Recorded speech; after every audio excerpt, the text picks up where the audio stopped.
খুবই মজার একটা এক্সপেরিমেন্ট আমরা এরপরে করে দেখব। তো এটা করার জন্য হচ্ছে আমার এখানে একটা ট্যাবলেট লাগবে।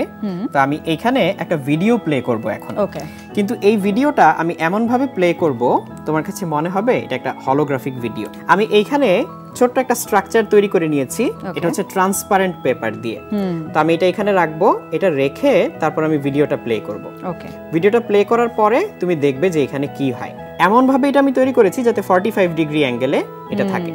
তো আমি ভিডিওটা এখন প্লে করব। প্লে করলে একটু সাইড থেকে তোমাকে দেখতে হবে। দেখো এখানে কি কি দেখা যায়। এই মুহূর্তে আমি এর ভিতরে শূন্যে ভাসমান একটা প্রজাপতি দেখতে পাচ্ছি, তাই না? ওয়াও, এরকম একটার পর একটা জিনিস দেখা যাবে। পাখি উড়ে গেল। হ্যাঁ, মনে হচ্ছে যে একটা পাখি শূন্যে উড়ছে, তাই না? ভাসমান, এক কোণা থেকে আরেক কোণা যাচ্ছে আমাদের ট্রায়াঙ্গেলে। এই যে কাছে চলে আসলো, আবার ঘুরে যাচ্ছে। সো এরকম সাইড থেকে তাকালে মনে হয় এটা বুঝি শূন্যের মাঝখানে ভাসমান, তাই না? শূন্যের মধ্যে ইমেজটা তৈরি হচ্ছে বা ছবিটা তৈরি হচ্ছে। হ্যাঁ, এটাকে তো হলোগ্রাম বলে, রাইট? হ্যাঁ, আসলে এটা অ্যাকচুয়াল হলোগ্রাম না, আমরা হলোগ্রাম ইফেক্টটা তৈরি করেছি এখানে। সো সত্যিকারের হলোগ্রাম একটু ডিফারেন্ট টাইপের হয়। ইনভার্টেড পিরামিড বা উল্টো পিরামিডের মতো একটা স্বচ্ছ কাগজ দিয়ে এটা লাইটটাকে রিফ্লেক্ট করে, আর ভিডিওটা আসলে প্লে হচ্ছে আমার ট্যাবলেটে। সেখান থেকে রিফ্লেক্ট হয়ে এটা দেখা যাচ্ছে। তো এরকম অনেক ভিডিও তুমি চাইলে ইউটিউবে খুঁজে পাবে।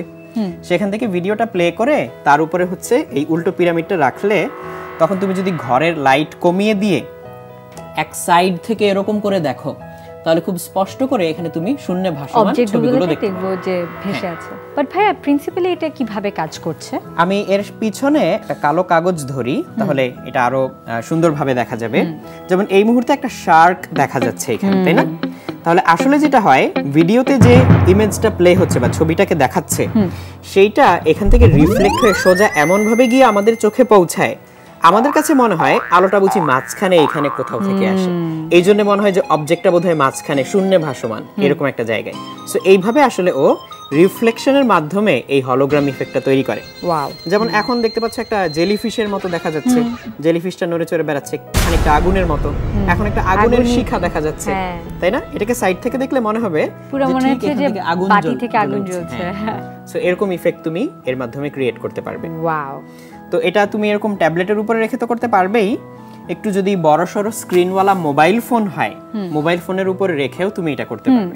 এই পিরামিডটা বানানোর জন্য তুমি এরকম ট্রান্সপারেন্ট শীট দোকানে কিনতেও পাওয়া যায়, সেটাও ইউজ করতে পারো। অনেক সময় হ্যাঁ, প্লাস্টিকের যে র‍্যাপিং থাকে, খেলনা বাক্স, সেখান থেকে তুমি স্বচ্ছ প্লাস্টিকের টুকরোগুলো কেটে নিতে পারো। সাইজ মতো কেটে নিলেই হবে, যাতে মাটির সাথে 45 ডিগ্রি অ্যাঙ্গেলে সবগুলো দেয়াল থাকে। আচ্ছা, ইউটিউবে যখন সার্চ দিবে কেউ, ওরা কি হলোগ্রাফিক এফেক্ট ভিডিও দিয়ে সার্চ দিলে hologram effect video, project hologram এরকম লিখে সার্চ দিলেই এই ভিডিওগুলো পেয়ে যাবে। আর জাস্ট ওই ট্যাবের উপর এটা বসালেই আমরা যে কোনো প্রজেকশন দেখতে পারবো। ঘরের লাইট যত তুমি কমিয়ে নিবে, লাইট বন্ধ করে নিলে আরো বেশি ভালো করে দেখা যাবে জিনিসটা।